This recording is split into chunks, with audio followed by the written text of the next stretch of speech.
Morality ఈరోజు topic వచ్చేసి student morality. Student morality అంటే వాట్ ఈస్ మొరాలిటీ? మొరాలిటీని తెలుగులో ఏమంటారు? నైతికత అంటారు.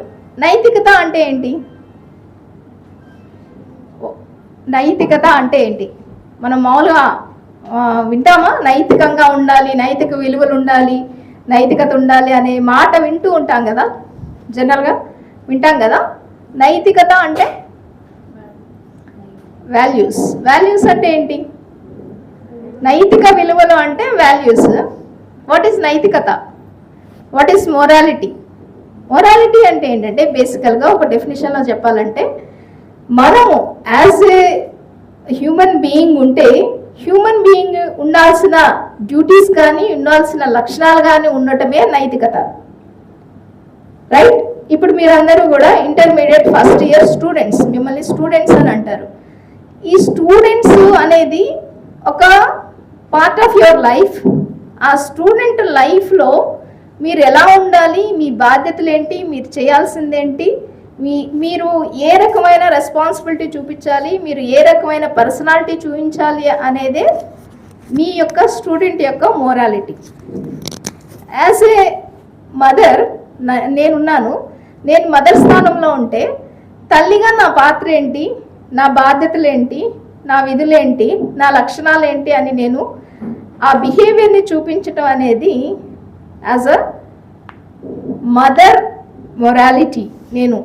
నేను ఏదన్నా డిఫరెంట్గా బిహేవ్ చేస్తే, మదర్గా నేను నా పిల్లల్ని కొట్టడం, తిట్టడం, బూతులు మాట్లాడడం ఇవి చేస్తే అది తల్లి యొక్క ప్రధాన లక్ష్యంలోంచి నేను పక్కకు వచ్చినట్టు, అది నైతిక విలువ చూపించినట్టు.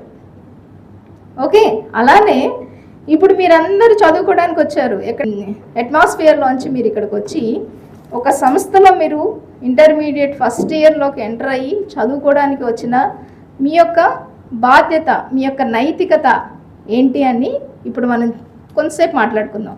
అన్నీ మీకు తెలిసిన విషయాలే, కాకపోతే ఒక మీ లక్ష్యాలని మీ జీవితంలో మీ లక్ష్యాలని మీరు చేరుకుంటారు.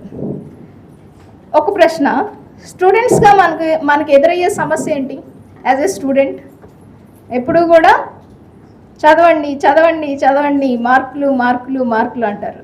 అవునా? అవునా? అగ్రియా? అగ్రి అయిన వాళ్ళు ఒకసారి చేయి లేపండి. మార్కులు అంటారా అందరూ? పేరెంట్స్ దగ్గర నుంచి వస్తుంది ఆ విషయం, టీచర్స్ దగ్గర నుంచి వస్తుంది, ప్రిన్సిపల్ దగ్గర నుంచి వస్తుంది. ప్రతి వాళ్ళు మన నుంచి కోరుకునేది ఏంటి? మార్క్స్. మార్క్స్ అనగానే, చదువు అనగానే మనకు ఒక రకమైన స్ట్రెస్, తెలియని ఒక స్ట్రెస్ స్టార్ట్ అవుతుంది కదా.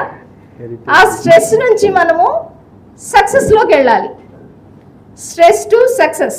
స్టూడెంట్ లైఫ్ అంటేనే, స్టూడెంట్ స్పెల్లింగ్ ఏంటి? STUDENTS. అంటే స్ట్రెస్ టు సక్సెస్. మనం స్ట్రెస్ ఎక్కడ స్టార్ట్ అవుతుంది? చదువు, మార్కులు, గుర్తుపెట్టుకోవడం, నేర్చుకోవడం, దీంతో స్టార్ట్ అవుతుంది కదా. స్ట్రెస్ నుంచి మొదలయ్యి సక్సెస్ అంటే parents, teachers, principal, organisation, college గర్వించదగ్గ స్థాయికి వెళ్ళడమే సక్సెస్. ఆ లైఫ్ జర్నీని మనం ఒకసారి ఆ బోర్డు మీద రాస్తాను స్టూడెంట్స్ అని. దాని యొక్క మోరల్ వాల్యూ అంటే మొరాలిటీ మనం చేయాల్సిందే. యాజ్ ఏ స్టూడెంట్ మనం నేర్చుకోవాల్సిన అంశాలని దాని నుంచి మనం డిరైవ్ చేసుకుందాం. రైట్? ఓకేనా?